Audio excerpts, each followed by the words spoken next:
I represent one half of our group. The other person I worked with is named Jake Taylor.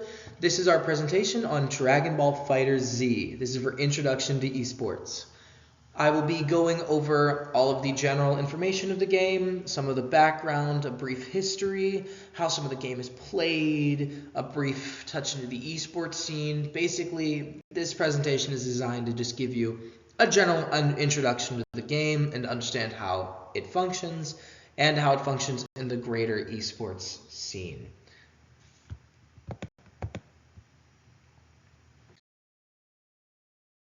So the game, its genre is a 2.5D fighter. You might be asking what 2.5D means. Basically, a 2D fighter, everything is 2D. In a 2.5D, there are 3D models, the backgrounds are 3D, there are certain cutscenes that are in 3D.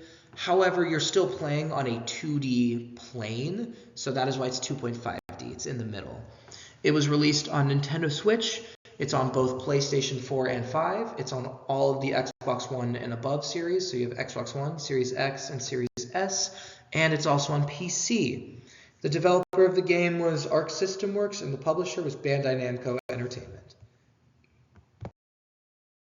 The game modes of Dragon Ball FighterZ. Offline, you won't spend a whole lot of time in here. You have your story mode, which is a unique story for the game. You have your arcade mode, which is the same as any real 2D fighter arcade mode where you just progress through a series of fights. You have your versus mode, which is online but offline, basically. Your tournament mode, which is just, it puts you in a tournament of characters and you can create your own. And then training, which is where you'll be workshopping new characters and practicing combos. Online is where the real game is. That is where all your versus modes are. You have casual, ranked, you can play with friends, and you can have 3v3s, which I can explain a little bit in the next slide. So the purpose of the game is simple. You just have to beat the enemy fighter's team. Now your win condition can vary depending on what you're doing. For example, in story mode, there are some missions where you're only fighting one person, but most of the time it's a 3v3 game, which means you're going to be fighting all three of their opponents. And I'll explain how that works in the next slide. So, how the game is played.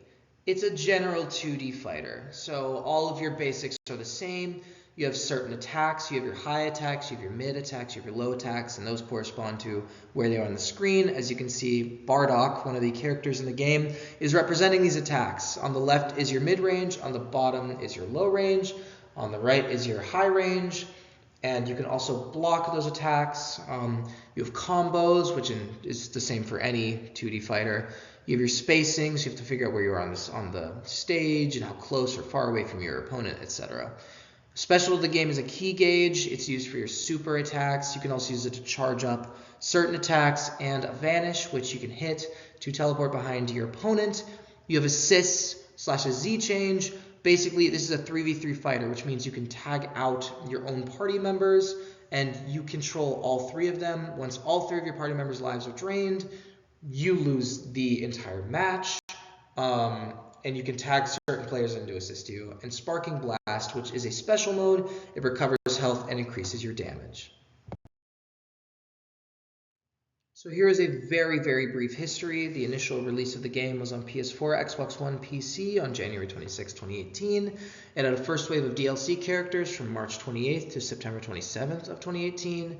It released on the Switch on September 27th, 2018. A second wave of DLC was from January 31st to December 5th of 2019. And the third wave was from February 28th, 2020 to March 12th, 2021. And the final character was released on February 23rd, 2022. All of these were paid DLC. The esports scene for Dragon Ball FighterZ is actually not as popular as you might think it was. Dragon Ball FighterZ had an officially sponsored Dragon Ball FighterZ World Tour, which is where a bunch of different tournaments happen in a bunch of different locations, and the winners of those tournaments went on to a finalist tournament. EVO, which is one of the biggest fighting game conferences in the world and is where most of the national esports tournaments are held, also has had Dragon Ball FighterZ in 2018, 2019, 2022, and 2023. The average viewership for FighterZ is about 10,130 people as of 2024. That's about everything you need to know for Dragon Ball FighterZ. Here's our short works cited, and thank you for watching this presentation. Let us know in the discussion board if you have anything you're interested about.